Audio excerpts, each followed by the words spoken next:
बोलणार नाही, पण थोडंसं जे काही मला चिंताजनक वाटत आहे त्याच्याबद्दल मी तुम्हाला नक्की तिथे सांगण्याचा प्रयत्न करेन. ना झुकायचे ना थांबायचे, ना झुकायचे ना थांबायचे, अन्यायावर परतून वार करायचे, जगायचे सन्मानानेच आणि मरायचे सन्मानानेच. जगायचं पण सन्मानानंच आणि मरायचं पण सन्मानानंच, असा पूर्ण विश्वाला धडा देणाऱ्या राष्ट्रमाता जिजाऊसाहेब यांचं योगदान छत्रपती शिवाजी महाराजांच्या आयुष्यामध्ये किंवा छत्रपती शिवाजी महाराजांनी जो स्वराज्याची स्थापना केली त्यामध्ये जिजाऊ मातांचं कंट्रीब्युशन काय आहे हे सांगायची आपल्याला गरज नाही. जिजाऊ मातांचा जन्म हा 1598 म्हणजे आजची परिस्थिती आणि 1598 ची परिस्थिती यामध्ये जमीन आसमानाचा फरक होता. 1828 पर्यंत भारतामध्ये एखाद्या महिलेच्या नवऱ्याचा जर मृत्यू झाला तर तिला सती प्रथा जाण्यासाठी फोर्स केलं जात होतं.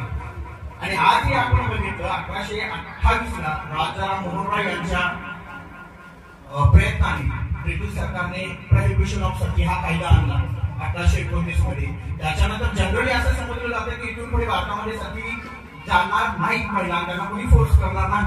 पण आजही तुम्ही राजस्थानमध्ये गेला किंवा हरियाणा या ठिकाणी गेला तरी आजही महिलांना सती जाण्यासाठी प्रवृत्त केलं जातं. 150, 200, 400 लोकांचा पोलिसांचा मॉब जरी असला तरी तिथली लोक तरी महिलांना सती जाण्यासाठी प्रवृत्त करतात. मग आपण 1598च्या ठिकाणी जर गेलो तर त्यावेळेस काय परिस्थिती असेल, काय स्त्रियांची परिस्थिती असणार आहे याचा आपल्याला जास्त आढावा येईल आणि आपल्याला अंदाज येईल. आपलं सेपरेशन चालू होतं त्या पद्धतीने त्याला खेळणी देणं, त्या पद्धतीने त्याच्यावर विचार करणं. लहान मुलगा रडायला लागला 7-8 वर्षाचा त्याला लगेच म्हणलं जातं काय पोलिसांना रडतो. म्हणजे हा जी जेंडर डिस्पॅरिटी जी आहे सोसायटीमधली ती आजही आपण काय करतो अनुभवतो. त्या काळामध्ये माऊलीशी न खेळता जिजाऊ ह्या तलवारीची मूठ कशी मी घट्ट पकडू शकते याच्यासाठी त्यांची धडपड चालू होती. आणि त्याच्यासाठी सर्वात महत्वाचं म्हणजे आपल्याला मानावं लागेल की जिजाऊच्या आई वडिलांना ज्यांनी जिजाऊंना फुल फ्लेज फ्रीडम दिलेलं होतं की तुम्हाला जे करायचं ते तुम्ही करू शकता. जिजाऊंनी लढाईमध्ये आपल्याला जर पार्टिसिपेट व्हायचं असेल, कारण त्यांच्या घरामध्ये तो वारसा होता जिजाऊंचा, आणि जिजाऊंचं लग्न ज्यावेळेस शहाजी महाराजांसोबत झालं जिजाऊंचं लग्न त्यावेळेस त्यांच्या एक गोष्ट लक्षात आली. आपण माहिती आहे भारतामध्ये निजामशाही होऊन गेली.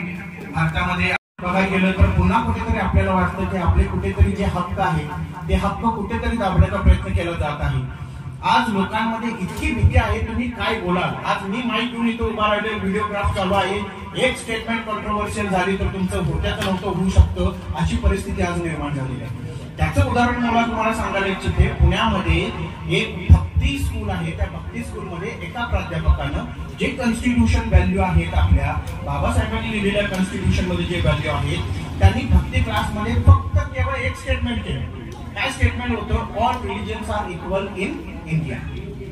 भारतामध्ये सर्व धर्म सारखे आहेत आणि समान आहेत. या स्टेटमेंट मध्ये काय चुकीचं आहे मला तुम्ही सांगा. भक्ती क्लास प्राध्यापकाचं statement all religions are equal in India. मुलांनी कंप्लेंट केली नाही केली माहित नाही, but that professor was suspended by management.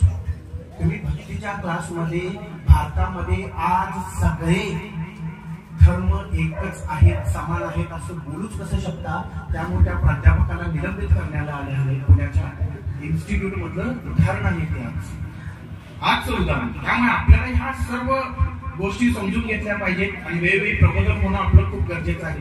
कोणत्याही पॉलिटिकल पार्टीला क्रिटिसाइज करणं किंवा कुठल्याही गव्हर्नमेंटला क्रिटिसाइज करणं हे माझं आजचं सगळ्यात महत्वाचं. इथं मी आज जे एक्सप्रेस होतोय ते माझं माध्यमही नाही आणि तो माझा उपदेशही नाही. सर्व पॉलिटिकल पार्टी सारख्याच आहेत, सर्व राजकारणी लोक सारखीच आहेत, पण आपल्याला अवेअर म्हणून या सर्व गोष्टींचा विचार करावा लागेल. त्यामुळे राष्ट्रमाता जिजाऊ यांचं कंट्रीब्युशन ही खूप महत्वाचं आहे. छत्रपती शिवाजी महाराजांचं ज्या ज्या वेळेस नाव घेतलं जाईल त्या त्या वेळेस राष्ट्रमाता राजमाता जिजाऊ साहेब यांचं नावही घेतलं जाईल, कारण ते नातं इतकं घट्ट होतं आणि छत्रपती शिवाजी महाराजांना घडवण्यामध्ये त्यांचा मोलाचा वाटा होता. क्रांतीज्योती सावित्रीबाई फुले यांच्याबद्दल आणि जिजाऊ मातांबद्दल आपण जेवढं बोलू तेवढं कमीच आहे.